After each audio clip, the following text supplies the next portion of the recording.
installez-vous, messieurs, dames. Est-ce que vous pouvez nous parler de Unibail-Rodamco? Alors moi je peux en parler, à tout le moins. Donc Unibail-Rodamco, on est la première foncière cotée européenne. Donc on est actif sur trois secteurs d'activité. Notre principal secteur d'activité sont les immeubles de centres commerciaux. Donc une activité pan-européenne avec une activité importante en France, mais donc en Allemagne, dans les pays du Nord, en Espagne, un petit peu partout en Europe. Une deuxième activité qui est plus française, qui est vraiment sur les centres de congrès exposition. Donc par exemple, on est le propriétaire exploitant de l'ensemble Porte de Versailles à travers une filiale à 50-50 avec la Chambre de commerce et d'industrie de Paris ou de Villepinte. Et puis la troisième activité dont je m'occupe, qui est la partie bureau. Donc la défense est un peu un de nos cœurs de centre d'activité. Donc on développe un certain nombre de grandes solutions d'immeubles de bureaux pour des grandes entreprises qui sont nos occupants locataires. Quel genre de solution vous développez? Alors on développe des immeubles hein, avant tout. On a une petite spécificité qui est, et ça représente aussi la raison pour laquelle la Défense est un territoire particulièrement important pour nous, on a un certain savoir-faire en matière d'immeubles de grande hauteur, donc de tours pour faire très simple. Et puis des solutions qu'on essaie de plus en plus innovantes en matière d'architecture, de conception, d'agencement des lieux pour répondre aux évolutions du travail qui est la grande thématique de Révolution at Work. Vous pouvez me donner un exemple de cet agencement des lieux, surtout ici à La Défense.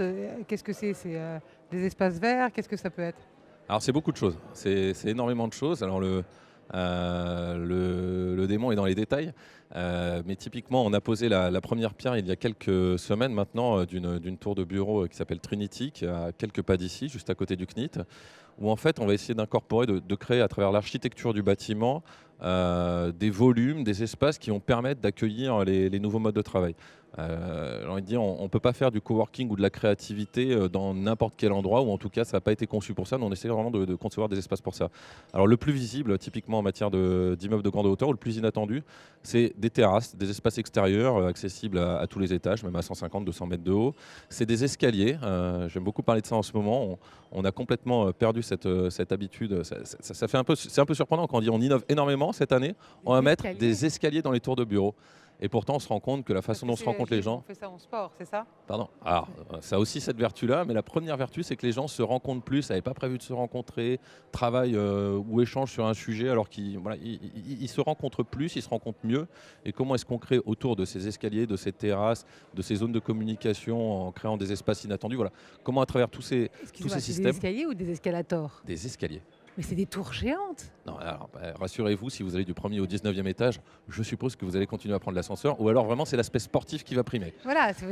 Mais en tout cas, pour un ou deux étages, c'est vrai que dans les tours, on avait cette habitude de toujours prendre systématiquement l'ascenseur. Ouais. Et très franchement, c'est pas l'endroit où on va rencontrer des gens, c'est pas l'endroit où on va faire une rencontre inattendue, ou en tout cas on n'a pas forcément envie d'ailleurs de rencontrer des gens dans un ascenseur. Alors que si on aménage la communication autour d'un escalier, des espaces de convivialité qui sont connectés, une terrasse à la sortie du palier d'ascenseur qui connecte avec l'escalier à 200 mètres de haut, tout de suite on crée une espèce de petite place du village, de petit forum, dans lequel enfin on va pouvoir avoir des interactions un peu inattendues, un peu différentes, et c'est là que va se créer la vraie valeur de l'entreprise. Mais il manque plus que la cafétéria et après on travaille plus. Bah, écoutez, on travaille différemment. Je ne sais pas si on travaille plus, mais on travaille différemment. On innove mieux? On innove plus, La question c'était est-ce qu'on innove mieux? Alors, dans un meilleur cadre? Alors pour moi, c'est l'innovation est encore une problématique particulière, mais oui, on innove mieux dans un meilleur cadre. Mais là aussi, on essaie de travailler autour des zones dans lesquelles on se crée l'innovation. J'en parlais tout à l'heure. Quand vous avez besoin de faire un atelier de design thinking ou un atelier de... Quel est le premier réflexe que vous allez avoir, qu'un dirigeant va souvent avoir? Ça va être de décadrer ses équipes, ça va être de les sortir de leur environnement de travail le plus traditionnel et puis de les emmener dans un lieu de séminaire ou dans un lieu un peu dépaysant.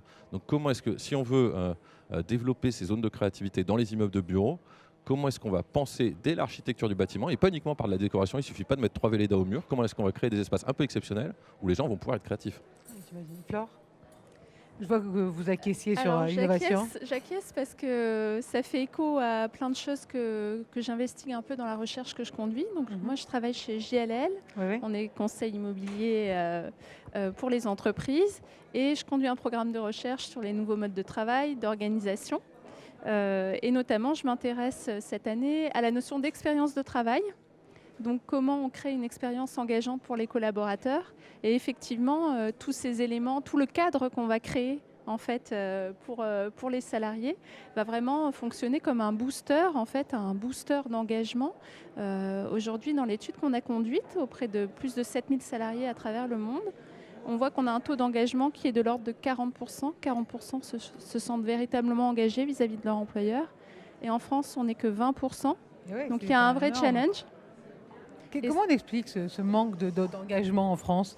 Ce manque d'engagement, c'est aussi le fait qu'on est probablement dans des modes de travail qui sont encore assez peu épanouissants, qui ne nous laissent pas suffisamment la main sur ce qu'on a envie de faire, ce qu'on a envie d'être dans l'entreprise, parce que ce que nous demandent aujourd'hui les collaborateurs, c'est un lieu d'épanouissement, un lieu d'accomplissement, un lieu où ils peuvent réconcilier en fait leur vie avec leur travail et faire en sorte que ça soit plus deux sphères qui cohabitent l'une à côté de l'autre. Ouais, c'est ça un peu votre rôle chez JLL, c'est voir le futur, Exactement. anticiper le futur, être Essayer avant-garde. Mais comment on fait dans ces cas-là pour anticiper ces besoins? Comment on fait? On essaie de comprendre en fait vers quoi on va, quelles sont les aspirations montantes.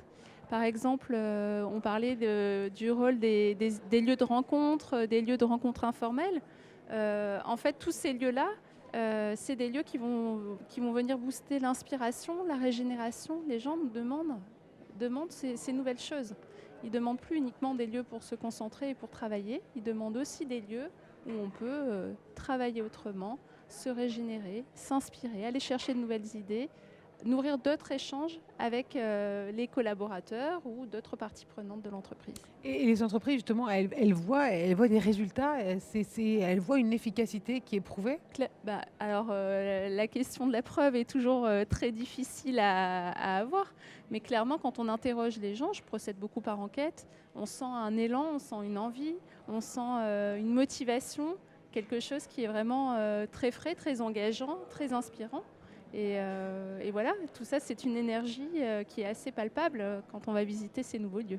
D'accord, donc ça part notamment du cadre, du lieu. Bruno, vous disiez que vous étiez sur la construction d'un nouvel immeuble. Est-ce que vous devez tout repenser par rapport à ce qui a été construit jusqu'à présent à La Défense?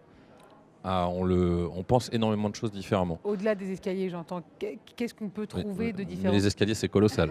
Mais en tout cas, énormément de choses différentes. J'y penserai. Je pense qu'il y a une façon de traiter ce paradigme des nouveaux modes de travail qui a été uniquement traité pendant très longtemps par l'aménagement, le mobilier, la décoration, les couleurs, un peu de l'artificiel. Et je pense qu'on entre dans une ère où c'est quand même incroyable de se dire on ne s'est pas posé la question même du bâtiment, des volumes. Oui. Est-ce qu'on est aussi créatif on s'est peu posé ces questions dans un immeuble haussmannien, dans un campus, dans une tour de nouvelle génération. Voilà, donc nous, on s'est donné vraiment comme dès la conception, et je pense que c'est là où la démarche est un peu novatrice, parce que ça demande une prise de risque, ça demande un positionnement. Changer une décoration, ça se fait relativement facilement. Se dire, ah bah non, les murs sont mal placés, ou alors finalement, j'avais pas besoin d'escalier, c'est un peu plus embêtant in fine. Donc ça demande un vrai positionnement, une vraie conviction sur l'évolution des modes de travail, et de les prendre ab initio dans le cahier des charges, qui est développé par Unibail-Rodamco, par l'architecte qu'on va mandater sur l'opération, et par l'ensemble des intervenants dans le développement de ces nouveaux immeubles. Mais dans ces cas-là, qu'est-ce qu'on fait? On fait un modèle type qu'on va adapter à d'autres entreprises, ou c'est vraiment du sur-mesure?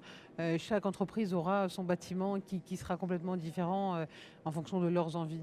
Ou c'est plutôt vous qui imposez Il y a évidemment des troncs communs. Et puis des adaptations. Alors, pas forcément tant aux entreprises, aux sites. Typiquement, on ne va pas raisonner de la même façon sur ces nouveaux modes de travail dans un immeuble vertical que dans un immeuble horizontal. Donc voilà, il y a un certain nombre de troncs communs. Dans les troncs communs sur lesquels on travaille énormément, nous, il y a tout ce qui est le travail autour des circulations et des rencontres informelles et toute la notion de sérendipité qu'on travaille énormément. Et puis une autre notion qui est plus dans le... Donc ça c'est plus une notion de comment je fais collaborer les gens, comment est-ce que je les fais interagir, comment je les fais créer ensemble. Et puis une notion qui est plus individuelle, qui est sur la désirabilité du lieu physique. Le télétravail, les espaces de coworking, tout ça questionne un peu la notion le rôle que doit jouer l'immeuble de bureau en tant que lieu physique. Et nous, on le travaille beaucoup autour de la rencontre, mais avec une composante qui doit être je dois avoir la banane, je dois avoir envie d'aller sur mon lieu de travail. Et donc, dans les codes de décoration ou d'architecture, on va essayer de trouver quelque chose qu'on appelle le schéma augmenté. Un espace que j'aimerais habiter quelque part, ou retrouver des codes d'un espace que j'aimerais habiter, mais que quelque part mon entreprise peut m'offrir, mais que moi, je ne peux pas m'offrir à titre personnel.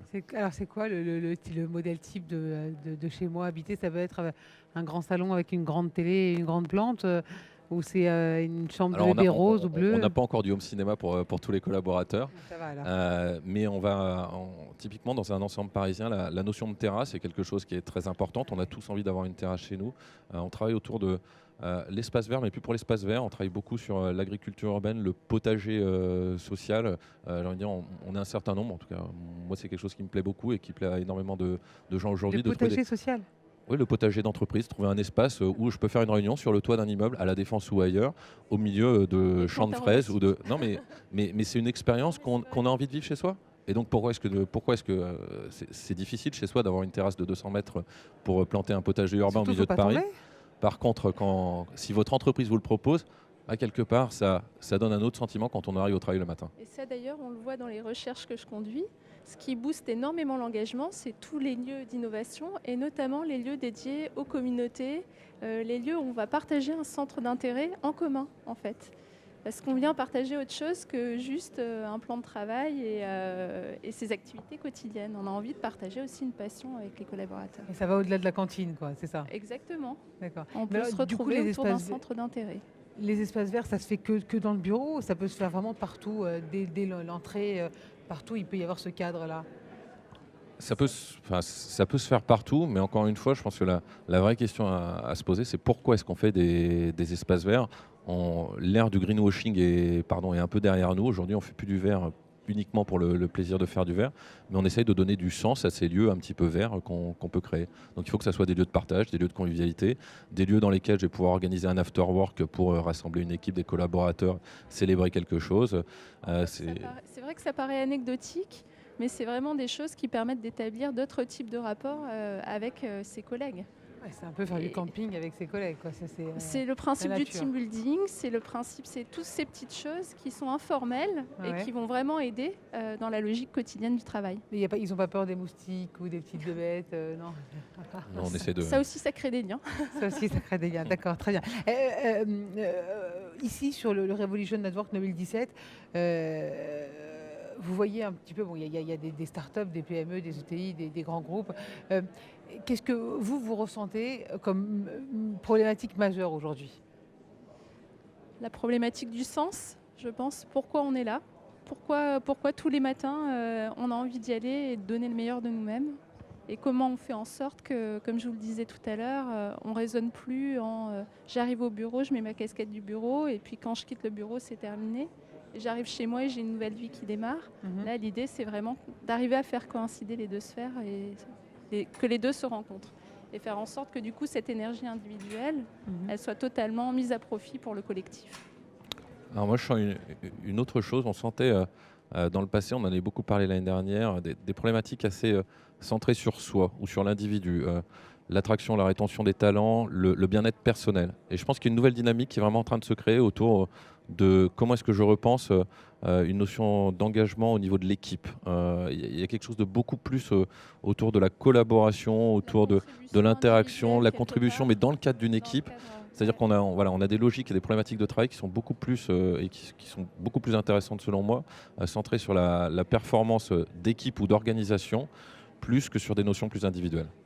Vlore, vous qui êtes dans cette enquête, dans cette recherche, est-ce qu'il y a un gap générationnel? Est-ce qu'il y a un décalage générationnel entre les attentes d'employés? Honnêtement, pas tant que ça. En fait, ce qu'on observe, c'est que finalement, ces jeunes, ils portent quelque chose d'assez inspirant qui embarque un peu tout le monde. Et finalement, ils l'ont peut-être un peu dit avant les autres, mais au final, toutes les générations s'y retrouvent et c'est vraiment une évolution de société, quoi. On peut le voir, ça, c'est vrai, toutes générations confondues, les attentes sont les mêmes? Les attentes ne sont pas forcément les mêmes, mais les plus innovants ne sont pas forcément qu'on attend comme les plus innovants. C'est vrai, ça peut être Tout à fait. des gens Tout à d'expérience? fait. Et on peut au contraire avoir des gens plus jeunes qui sont relativement réticents à certains modes de management ou d'organisation ou de collaboration. C'est assez surprenent. Ça dépend de quoi? Ça dépend de s'ils ont de leur cadre, de s'ils ont voyagé, s'ils ont vu ailleurs, la culture. De non? la culture, de l'héritage personnel, effectivement l'expérience internationale peut être quelque chose de structurant pour une personne. Mais en tout cas, c'est relativement attendu et l'image qu'on peut avoir de certaines générations opposées au changement contre d'autres et in fine se traduit relativement peu dans les organisations réelles. Et on peut voir maintenant, parce qu'on voit que Paris devient une plateforme européenne internationale, avec notamment bien l'autorité européenne des banques qui va déménager maintenant aussi à Paris. Est-ce que ça aussi, ça va changer les influences dans la méthode de travail, le fait de voir beaucoup plus d'étrangers, même d'Américains, qui veulent fuir les États-Unis actuels, venir en France? Alors, je pense qu'il y a quand même un certain nombre de problématiques qui sont partagées à l'échelle mondiale, ou en tout cas à l'échelle des grandes capitales occidentales, où un certain nombre de problématiques communes de sens, de communication, de frontières, vie personnelle, vie professionnelle, vie privée se retrouvent. Donc, voilà, il y a déjà quand même une forme d'internationalisation de la place de Paris qui n'est pas due au Brexit. Mais effectivement, ça va peut-être renforcer encore cette dimension Ça va internationale. rajouter forcément du brassage, de nouvelles façons de parler, de penser, de travailler. Donc, à mon avis, ça va dans le bon sens et ça va forcément nous enrichir. Et nous, on pourra apporter une touche à la française grâce à vous, notamment Bruno Donjour de Saint-Martin et Flore Prader. Merci vraiment à tous les deux pour Merci à vous. Merci Unibail beaucoup. Rodamco et JLL. À très bientôt. On se retrouve dans 5 petites minutes.